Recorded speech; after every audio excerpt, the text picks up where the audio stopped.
fête d'Aïd al-Kabir, c'est la fête qu'on appelle communément chez nous en français la fête du Tabaski. Comme vous l'avez dit, c'est la grande fête des musulmans. C'est la fête qui nous fait rappeler ce qui s'est passé avec le prophète Abraham, que la paix et la bénédiction de Dieu soit sur lui. Et quand il avait plus de 85 ans, il implorait son Seigneur de lui accorder un enfant. Et alors qu'il était déjà âgé, et Dieu a promis à son Seigneur que si tu me donnes cet enfant, il va te l'offrir comme en offrande pour t'adorer. Et après quelques années, Dieu l'a donné l'enfant. Il s'appelle Ismaël. Après que l'enfant s'est âgé de 12 à 13 ans, il a commencé par rêver qu'il a immolé son enfant à Dieu, comme sa promesse. Il a appelé son enfant, il a appelé sa femme, il a expliqué son rêve. Et les deux, l'enfant et la maman, ont dit, papa, cher adorateur d'Allah, exécute ce que Dieu te dit de faire. Et il prend son enfant pour aller l'immoler à Dieu. Et le jour-là, Dieu l'a appelé. Oh Ibrahim, oh Abraham, tu voulais réellement immoler ton enfant à cause de moi. Vraiment, tu es parmi nos meilleurs serviteurs du planète. Et Dieu a changé, Dieu lui a envoyé un grand bélier pour immoler à la place de l'enfant. Ça veut dire que cette fête, pour tout musulman du monde, il faut toujours placer cette fête à la fête de l'obéissance de la femme à son mari et de l'enfant à son papa. Et surtout la fête de l'obéissance de l'être humain que nous sommes à notre Seigneur. Parce que tout ce que nous avons, nous, nos femmes, nos enfants, nos biens matériels ou pas matériels, c'est à Dieu. Abraham a offert ça à son Seigneur. C'est ça qu'on peut retenir de la fête de tabac, la fête de l'obéissance, de l'être à son Seigneur, et de la femme à son mari et de l'enfant à son papa. Et la fête où le papa même a honoré, a respecté l'honneur de sa femme et de son enfant. Il n'a pas dit, ah, c'est moi le papa, je vais aller immoler mon enfant, parce que c'est mon enfant. Non, il n'a pas dit ça. Il a pris du temps pour convaincre sa femme, et sa femme a dit, tu n'as pas de problème, c'est ton enfant. Dieu nous a donné, moi et toi, nous sommes à Dieu. Il a parlé avec son enfant. L'enfant dit, non, mon papa, n'aie pas peur. Il faut exécuter ce que Dieu t'a dit de faire. Tu me verras patient le jour dont tu vas m'immoler à ton Seigneur. À chaque 10e jour de ce 12e mois, le musulman doit immoler une bête. Mais ce n'est pas une obligation pour celui qui n'a pas les moyens. Si tu n'as pas les moyens, tu ne le fais pas. Mais si tu as les moyens, il faut le faire. Nous avons la fête pour une période de 3 jours. Et celui qui a les moyens, c'est une obligation pour lui, c'est une adoration pour lui, d'aider ceux qui n'ont pas les moyens pour en acheter aussi. Parce que c'est une très bonne adoration. Parce que c'est le plus grand sacrifice de l'être que l'être peut offrir à son Seigneur. C'est ça que les sacrifices que les musulmans font aujourd'hui. Nous prions Dieu d'accepter notre sacrifice. Nous prions Dieu par la grâce du nombre de bêtes qui sont immolées dans notre nation, le Bénin, que Dieu fasse que le Bénin soit un pays toujours apaisé. Nous avons prié Dieu pour nos gouvernants, que Dieu les guide dans le droit chemin, que Dieu les accorde la santé. Bonne fête à toute la communauté musulmane, bonne fête à toute la nation béninoise, bonne fête à toute la communauté internationale du monde entier. Bonne fête. Je veux d'abord remercier notre grand imam ici présent pour ses prières pour la communauté, pour la Oumma islamique du Bénin et surtout ses prières pour la nation. Et célébrer aussi avec lui le grand message qu'il a donné sur le sens de cette fête. L'imam dans son sermon nous a en effet rappelé tout à l'heure le sens de cette fête qui est surtout un rappel du sacrifice suprême qu'un homme a voulu faire à un moment donné pour respecter les prescriptions du Seigneur. C'est bien donc de se rappeler ce sacrifice à nous tous, musulmans comme non musulmans. Mais cette fête aussi, c'est une fête de la compassion, une célébration de la compassion, c'est une célébration du partage. C'est ça le sens de la fête de la Tabaski et c'est bon que nous nous rappelons cela parce que nous sommes dans un pays où nous avons toutes sortes de défis à surmonter aujourd'hui. Et nous avons dans nos communautés, dans nos communes, dans nos villages, dans nos quartiers, des gens aussi qui ont besoin d'un appui, d'un soutien et qui ont besoin de ce sens du partage-là. Je veux donc soutenir l'imam dans ce sermon qu'il a fait et remercier les uns les autres pour cette fête et souhaiter bonne fête, Eid el-Mubarak pour tous les musulmans du Bénin. Merci. J'ai demandé à Dieu d'accepter nos sacrifices d'aujourd'hui et des 3 jours qui vont suivre aussi, dans le sens qu'il fasse que le Bénin et le pays voisin Niger puissent connaître une résolution pacifique pour le conflit qui les oppose en ce moment. Vaste, beau à travers sa structure architecturale, verdoyant et doté de matériel et équipements modernes, l'hôpital de zone Savait-Ouessé est presque achevé. Une délégation du Fonds saoudien pour le développement, principal bailleur du projet, accompagné par Zokil Foul Salami, ancien ministre d'État et chargé de mission du chef de l'État, a pu constater l'état d'avancée des travaux ainsi que la qualité du joyau à Savait. Nous tenons d'abord à exprimer au nom du chef de l'État, son Excellence Patrice Talon, notre profonde gratitude, notre sincère remerciement aux autorités du Fonds saoudien. D'abord pour avoir délégué des experts de très haut niveau du Fonds pour constater l'état d'avancement et pratiquement la finition de cet hôpital. Cet hôpital a une belle histoire. C'est un beau voyage entre le gouvernement et le Fonds saoudien, entre le gouvernement et les autorités du Royaume d'Arabie Saoudite. Après les civilités, la délégation a visité le bloc administratif et la quinzaine de services hospitaliers, dont la médecine, l'ophtalmologie, la stomatologie et la maternité entièrement équipées. Le Fonds a mis près de 7 milliards, le Bénin a mis près de 3 milliards. Ça montre que la coopération est très active. Pourquoi? Parce que c'est une adhésion forte à un secteur vital, le secteur social. Le chef de l'État a bien dit que son deuxième mandat est un mandat social et nous y sommes. Cet hôpital, vous l'avez constaté, dans les commentaires de la délégation, c'est un bijou. C'est réellement un joyau de notre coopération avec le Royaume d'Arabie Saoudite. Nous sommes vraiment contents et satisfaits de tout ce qu'on a déjà vu. Il y avait des médicaments qui sont déjà fournis pour servir les patients qui sont vraiment modernes et très développés.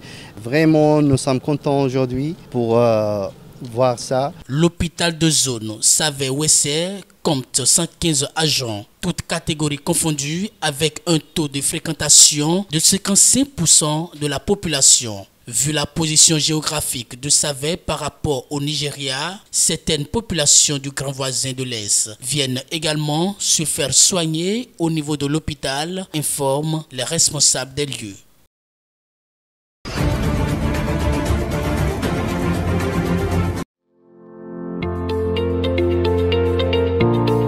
Les usagers du marché moderne de Kadiaou peuvent désormais mener leurs activités ou faire des courses dans cette infrastructure marchande. Elle a été mise en service le samedi 15 juin 2024. Les visiteurs du marché pourront y trouver une grande variété de produits allant des légumes et fruits aux objets artistiques et viandes. Le projet fait partie intégrante du programme d'action du gouvernement. Il vise à moderniser les infrastructures urbaines et dynamiser l'économie locale. Nous avons fait les tirages au sort. Donc chacun a eu sa place attribuée. Nous allons donc signer les contrats individuels parce qu'il n'y a pas de sous-location. Ce n'est pas pour les promoteurs immobiliers ni pour les receleurs de places de marché. En pilote, il faut qu'on commence par le plus petit pour corriger tout ce qu'il y a à corriger, puisque la prochaine ouverture, c'est un marché de plus de 200 places. Le marché de Kadiaou constitue le plus petit marché en termes de superficie, avec 46 étals et 10 boutiques. Dans les boutiques, nous avons 2 restaurants. Nous avons une chambre froide et nous avons un monte-charge. On a un bureau administratif parce que sur chaque marché, on va avoir un responsable marché. On a un local technique, on a un local déchets. On a également une salle polyvalente dans laquelle on peut organiser des formations. La qualité des infrastructures fait que vous avez forcément beaucoup plus de clients. Non seulement cela améliore les conditions de vie, mais également ça booste l'économie locale. L'entretien est très très important parce que c'est une question de santé publique, que le marché soit entretenu et que le marché soit propre.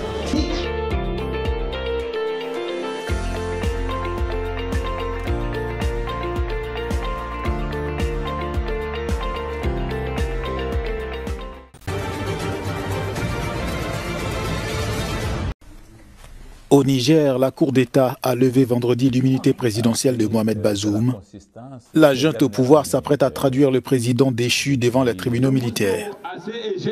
Il est accusé de haute trahison, complot ayant pour but de porter atteinte à la sûreté de l'État et apologie du terrorisme. Ses avocats, qui affirment n'avoir jamais pu le rencontrer, évoquent l'avènement de l'arbitraire et la fin de l'indépendance du pouvoir judiciaire au Niger. Leurs arguments n'ont pas non plus été mentionnés devant la Cour d'État qui a prononcé ce verdict après une audience sommaire. La Cour d'État est l'appareil qui concentre tout le pouvoir judiciaire au Niger. Elle a été créée par la junte militaire qui a renversé le président Bazoum en 2023. Mohamed Bazoum a dirigé le Niger de 2021 à 2023. Malgré 10 mois de séquestration et de pression extrajudiciaire, l'homme de 64 ans n'a jamais démissionné. Je viens de voter après que je passais plusieurs semaines à l'intérieur du pays. Au Burkina Faso, alors que des manifestations anti-occidentales et anti-ONU battent leur plein dans la capitale, l'activiste et polémiste Kémi Séba s'est rendu dans le pays afin de rencontrer le chef de la junte Ibrahim Traoré et les soutiens de sa cause. Accusé de promouvoir la politique russe sur le continent et dans les pays francophones, il s'est défendu lors d'une conférence de presse en revenant sur la polémique des drapeaux russes lors des manifestations. Et devant les autorités russes, j'ai tenu un discours en disant que si la Russie faisait l'erreur, en se rapprochant de l'Afrique, de vouloir reproduire les mêmes schémas néocoloniaux que ce que la France a commis, nous combattrons la Russie. Et c'est pour ça que je fais partie des rares gens qui s'opposent, lorsqu'il y a des manifestations en Afrique, à ce qu'on brandisse le drapeau de la Russie. Parce que je dis que quand on fait ça, on s'humilie. Vous ne verrez pas de drapeau brandi du Burkina Faso lors des manifestations en Russie.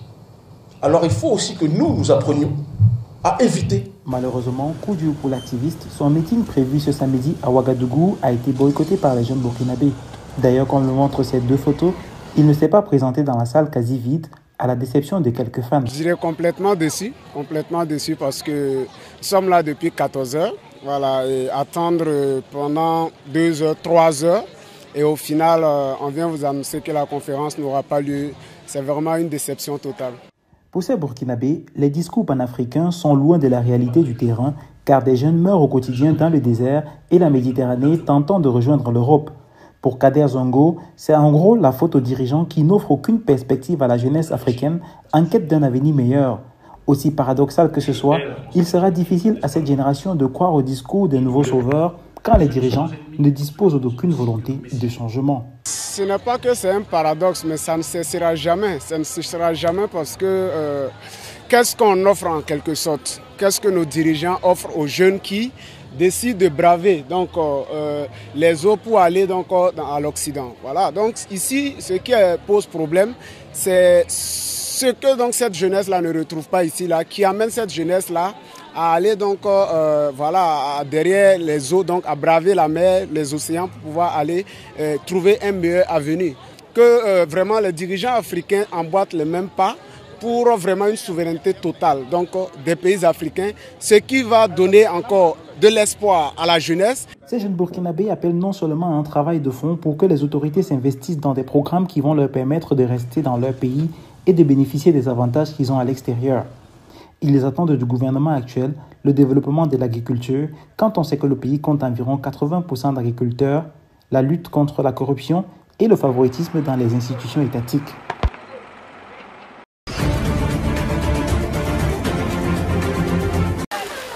Le gouvernement sénégalais a annoncé la baisse des prix des produits de première nécessité dans le pays. L'annonce intervient quelques jours avant le début des célébrations de l'Aïd el-Adha, connu sous le nom de Tabaski au Sénégal. Le sucre, l'huile et le pain sont donc concernés, ainsi que le riz brisé dont le kilo coûtera par exemple 40 francs CFA de moins. De légères baisses qui font partie des promesses de campagne du président récemment élu, Bassirou Diomaye Faye. Nous avons de l'espoir, il faut les laisser s'installer. Nous étions tous derrière eux, maintenant nous allons les laisser travailler. Nous les avons soutenus et nous avions beaucoup d'espoir en eux et nous espérons que nous ne serons pas déçus. Nous voulons qu'ils changent les choses. Parmi les professions qui font face à des difficultés au Sénégal, celle des pêcheurs est fortement menacée. La concurrence des grands navires de pêche chinois, européens et russes fait rage et la surpêche dans les eaux au large des côtes sénégalaises ne laisse aux pêcheurs locaux qu'une fraction de ce qu'ils avaient l'habitude de pêcher. Nous sommes nés pêcheurs. À 11 ou 12 ans, j'ai commencé à pêcher. C'était bien à l'époque. Si on allait à la mer, on revenait vite avec du poisson. Mais aujourd'hui, la mer est en ruine. On y perd plus qu'on y gagne. Vous investissez votre argent, vous partez en mer et vous revenez bredouille. Les communautés pauvres comme celle de Tiaroy ont massivement soutenu le président Bassirou Diomaye Faye et le premier ministre Ousmane Sonko. Les deux hommes se sont présentés sur un programme de changement et ont promis d'aider les pêcheurs sénégalais. Un accord signé par l'ancien gouvernement avec l'Union européenne permettait aux navires européens d'accéder aux eaux sénégalaises.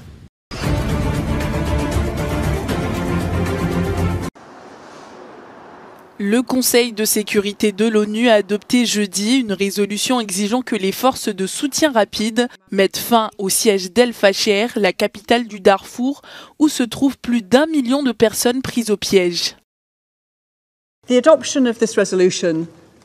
L'adoption de cette résolution envoie un message clair.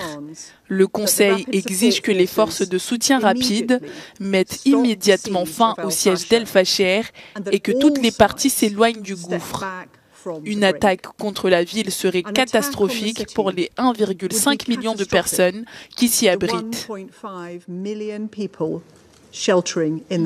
Approuvée par 14 voix, la résolution appelle également les paramilitaires à rechercher une cessation immédiate des hostilités afin de mettre un terme à la guerre qui dure depuis plus d'1 an.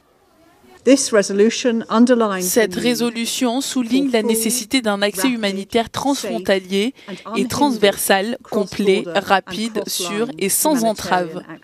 Elle appelle les autorités soudanaises à accroître leur coopération avec les agences des Nations Unies et à rouvrir d'urgence la frontière pour faciliter une augmentation significative de l'aide humanitaire. El Fasher accueille de nombreux réfugiés et la ville est devenue un véritable centre pour les distributions d'aide humanitaire. Le texte de l'ONU exige que toutes les parties au conflit assurent la protection des civils.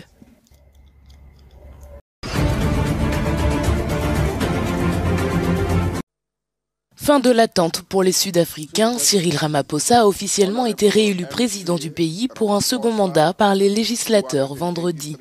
Sa réélection intervient grâce à l'accord conclu par son parti, le Congrès national africain. L'ANC a signé en faveur d'une coalition historique avec le principal parti d'opposition et d'autres partis. S'exprimant devant l'Assemblée nationale au Cap, le chef d'État s'est engagé à travailler avec les membres de tout l'échiquier politique. Madame la Présidente, je tiens à remercier les membres de cette auguste Assemblée qui ont voté pour moi, qui, par leur vote, ont investi et placé leur confiance en moi. J'ai l'intention de travailler avec tous les membres et même avec ceux qui n'ont pas voté pour moi ou qui n'ont pas trouvé le moyen de voter pour moi.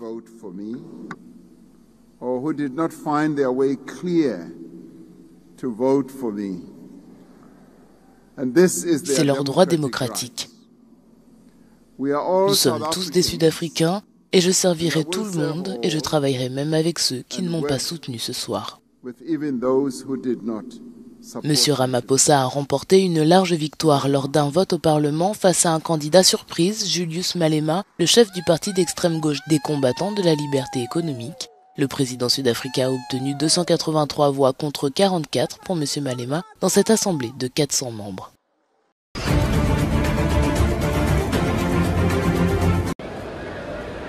Des systèmes de refroidissement ont été utilisés près du mont Arafat en Arabie Saoudite pour soulager les pèlerins de la forte chaleur qui coïncide avec le pèlerinage du Hajj de cette année. Autour de la colline Al-Rama, de hautes colonnes de brumisation d'eau pulvérisaient de l'eau sur les pèlerins qui s'étaient rassemblés à la Mecque dans le cadre des rituels pour une journée d'adoration et de réflexion. Nous consommons beaucoup d'eau froide et on reste à l'ombre. Et on ne peut pas utiliser de parapluie aujourd'hui parce qu'on est en hiram. Les autorités saoudiennes s'attendent à ce que le nombre de pèlerins dépasse cette année les 2 millions, se rapprochant ainsi des niveaux précédant la pandémie de coronavirus. Le Hajj est l'un des 5 piliers de l'islam. Il s'achève ce dimanche avec l'Aïd al-Adha. Jusqu'à présent, il y a eu 151 cas de stress thermique à Machaer qui ont été traités directement par les équipes médicales. Nous recommandons donc de prendre des précautions. La chaleur a déjà atteint 47 degrés Celsius au mont Arafat selon le Centre national de météorologie d'Arabie Saoudite.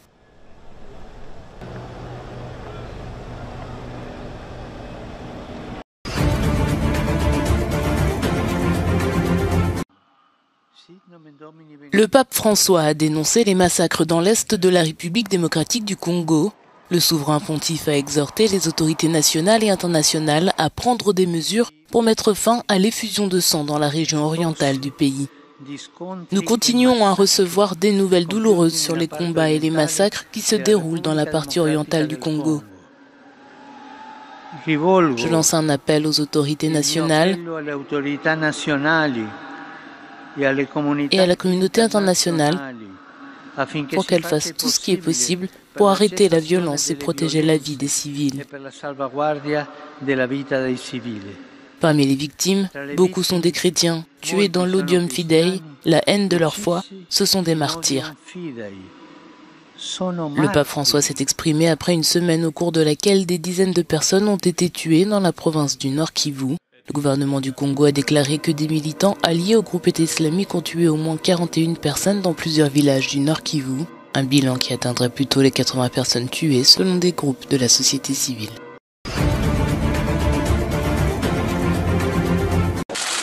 Le président de l'Algérie, Abdelmadjid Tebboune, a rencontré la première ministre italienne Giorgia Meloni vendredi. Cet échange intervenu après la clôture des séances de travail du G7 a permis aux deux dirigeants de se féliciter quant à l'excellent état des relations bilatérales, notamment dans le domaine économique.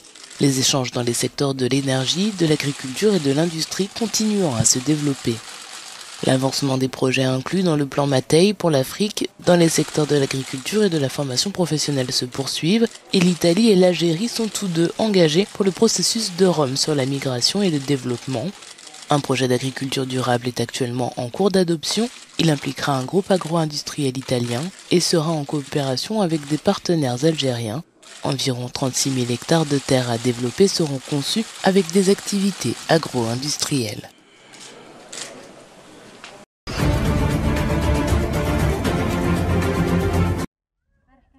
Chaque année, des millions de musulmans à travers le monde célèbrent l'Aïd el-Adha.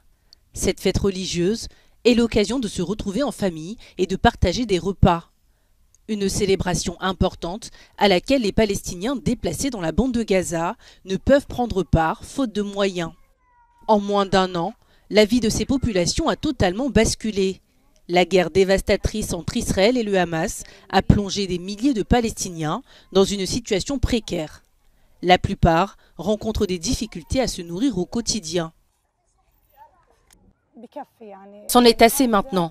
La guerre a duré longtemps et nous ne pouvons plus supporter cette situation. Nos maisons ont été détruites, psychologiquement et financièrement, nous avons été détruits.